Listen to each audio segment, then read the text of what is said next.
আমি বর্তমানে একটু কনফিউজড আছি। বেশ কয়েকদিন ধরে আমাদের বিরোধী দলের নেতাদের অনেকগুলি স্পিচ শুনলাম, শুনে একটা জিনিস বুঝতে পারলাম যে যখন আমাদের অর্থমন্ত্রী কোনো বড় ধরনের প্রজেক্টের কথা বলে তখন ওনারা নারাজ হন, কারণ বাজেটটা অনেক বড় হয়ে যাচ্ছে। তবে ওনারা যখন বক্তৃতা দেন, বক্তৃতার সময় শেষ হয়ে যাওয়ার পরে 2 মিনিট আবদার করে নেন নিজ এলাকার ব্যাপারে কথা বলার জন্য।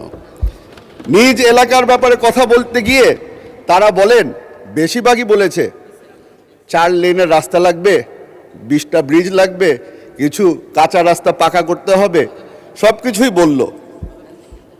কথাগুলো শুনে মনে হলো, উর্দুতে একটা কথা আছে, তুম করো তো চমৎকার, হাম করে তো থাক, আর বললামই না।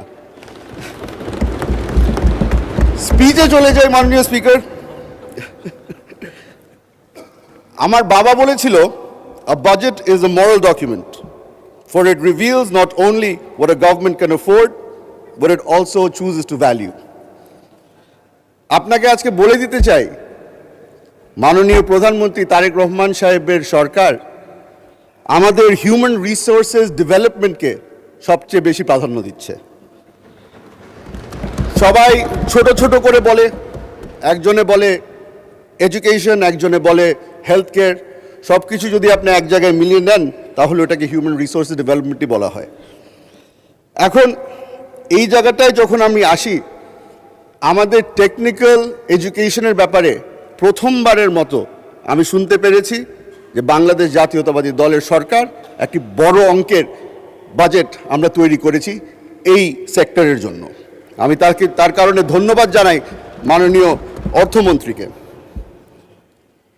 মাননীয় স্পিকার, এই বাজেটকে ডিসক্রাইব করার সময় বিরোধী দলের নেতারা এটাকে বলেছে রিস্কি, ওভার অ্যাম্বিশাস, একবার বোধহয় শুনেছিলাম একজন বলেছিল ফ্যান্সিফুল। এখন গতকালকে আলাপ আলোচনার সময় আমার পিছনে একজন আমার নিজের দলের একজন নেতা বলেছিল এটা একটা সাহসী বাজেট। এখন আপনি হয়তো শুনে সাহসী কেন বললাম, উনি বলেছিল আপনি চিন্তা করছেন, তবে আমি একটু ব্যাখ্যা দিয়ে রাখি। আমার প্রধানমন্ত্রী আইনমন্ত্রী এনেছে চট্টগ্রাম থেকে, সাহসের কমতি ওখানে কোনো সময় হয় না। আলহামদুলিল্লাহ। আইনমন্ত্রী না, অর্থমন্ত্রী। সরি, অর্থমন্ত্রী। মাননীয় স্পিকার, আমি আপনার থেকে বেশি সময় নিব না, কারণ আমার নিজ এলাকারও কিছু বিষয় আপনার সামনে তুলে ধরতে চাই যেটা ন্যাশনাল ইম্পর্টেন্সের সাথে চলে আসে।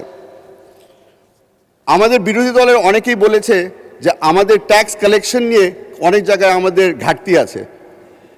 ওনারা আমাদেরকে বারবার করে প্রবলেম দিচ্ছে, সলিউশন দিচ্ছে না। আমি আজকে ছোট একটা সলিউশন নিয়ে এসেছি। রাঙ্গুনিয়া চট্টগ্রাম 7 আসনের সবচেয়ে বড় সমস্যা বর্তমানে হচ্ছে অবৈধ বালি এক্সট্রাকশন। এটা হয়তো আমাদের এখানে সংসদ সদস্য অনেকেই আছে যাদের এলাকায় একই ধরনের সমস্যা ঘটছে। আমি একটু, অনেকে বলেছেন আপনাকে যে এই বাজেটটা খালি প্রফিট অ্যান্ড লসের ব্যাপার না, আমি একটু প্রফিট আর লসের ব্যাপারে আসি। 2021 থেকে 2026 পর্যন্ত এই অবৈধ এই বালির ব্যবসার থেকে রাঙ্গুনিয়া একা ওখান থেকে 12,80,00,000 টাকা রেভিনিউ কালেক্ট করা হয়েছে ট্যাক্সের আকারে। তবে এই বালি এক্সট্রাকশনের কারণে যে ক্ষতিটা হয়েছে, এই নদী ভাঙ্গনের কারণে আমাদের ওখানে 80 কোটি টাকার খরচ করতে হয়েছে ব্লকের মাধ্যমে এবং নদীর পাড় ঠিক করার কারণে। এই জিনিসটাকে যদি আমরা সলভ করতে চাই তাহলে ট্যাক্স কালেকশন আমাদের বাড়াতে হবে। বর্তমানে বিশেষজ্ঞরা বলছে 60 to 70% of all sand extracted from the river is done so illegally. এই ইলিগাল ব্যবসার কারণে বর্তমানে এই ব্যবসাটা খালি একজন সেক্টরের মানুষ এটা নিয়ন্ত্রণ করছে, এটা হচ্ছে কি একটা মাফিয়া সেক্টর। এই মাফিয়া সেক্টরের কারণে আমার এলাকায় কিছুদিন আগে একটি হত্যাকাণ্ড ঘটেছে, যেখানে মাসুদ চৌধুরী নামের আমাদের যুব দলের এক নেতাকে নির্মমভাবে হত্যা করা হয়েছে। এই জিনিসটা আমি তুলে ধরছি কারণ আমি খেয়াল করে দেখলাম যে আমাদের বর্তমানের হোম মিনিস্ট্রির বাজেটকে 6.2%-এই খালি ইনক্রিজ করা হয়েছে। এই 6.2% ইজ নট এনাফ। আমাদের বাংলাদেশের পুলিশকে যেভাবে করে আমরা দেখি বর্তমানে, তাদেরকে আরও শক্তিশালী করতে হবে। They have to be well equipped and well trained. মাননীয় স্পিকার, আমাদের একটা এখানে আমরা এখন অভ্যস্ত হয়ে গেছি, বর্তমানে একটা কম্পিটিশন চলছে। কম্পিটিশনটা হচ্ছে গিয়ে কে কত ভালো আরবি বলতে পারে, কে কত ভালো আয়াত মুখস্থ করে বলতে পারে। আমি ব্রিটিশ বোর্ডিং স্কুলের প্রোডাক্ট। আমি হয়তো অত মুখস্থ আপনাকে আয়াত বলতে পারবো না, তবে ছোটকালে একটা প্রার্থনা আমাকে শেখানো হয়েছিল, ওটা আপনাকে শুনিয়ে দিতে চাই। Lord, give me the serenity to accept the things I cannot change, the courage to change the things I can, and the wisdom to know the difference. Alhamdulillah, আমার অর্থমন্ত্রী knows the difference.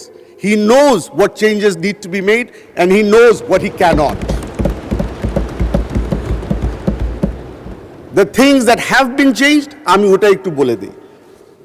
বাংলাদেশে গত 20 বছরের মধ্যে social safety net বলে কিছু ছিল না।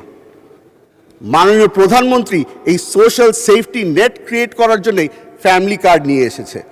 আলহামদুলিল্লাহ, মাননীয় অর্থমন্ত্রী আমাদেরকে ওটার জন্য ফান্ডিংয়ের ব্যবস্থা করে দিয়েছে। The things we can't change, আমাদের বাংলাদেশের ওনারা বারবার করে বলছে ট্যাক্স কালেকশনের উপরে আমরা নির্ভর। আমি ট্যাক্স কালেকশনের উপর নির্ভর না, আমি এফডিআই এর উপরে নির্ভর। আমি যে ব্রিটিশ বোর্ডিং স্কুলের প্রোডাক্ট হলে উর্দু ভালো জানেন, আরো 2 মিনিট বাড়ানো হলো। মাননীয় স্পিকার, এখানে বসে বসে অনেকখানি উর্দু শিখে ফেলেছি। মাননীয় স্পিকার, ফরেন ইনভেস্টমেন্ট আনার জন্য, ফরেন ইনভেস্টমেন্টের যারা যারা ইন্টারেস্টেড আছে তারা বারবার করে একটা জিনিসই খুঁজে, স্টেবিলিটি। এই স্টেবিলিটির কারণেই মাননীয় অর্থমন্ত্রী আমাদের কর্পোরেট ট্যাক্স বাড়ায়নি। মাননীয় অর্থমন্ত্রী knows exactly where to make the change and where not to make the change. ওটার জন্য আমি ওনাকে ধন্যবাদ জানাতে চাই। মাননীয় স্পিকার, আপনাকে বলেছিলাম বেশি সময় নিব না, তবে একটা জিনিস বলে আমি শেষ করতে চাই। আমাদের বিরোধী দলের বন্ধুরা বারবার করে বলে যে এই বাজেটটা অনেক বড় হয়ে গেছে, অনেক বড় হয়ে গেছে, মোটা বাজেট দেওয়া হয়েছে। সেই কারণে একটা মজার একটা জিনিস বলে দিতে চাই। I ask the opposition not to judge this budget on its waistline, but on its backbone.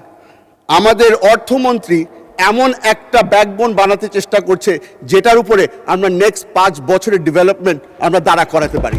মাননীয় স্পিকার, আপনাকে ধন্যবাদ। আসসালামু আলাইকুম। ধন্যবাদ মাননীয় সদস্য।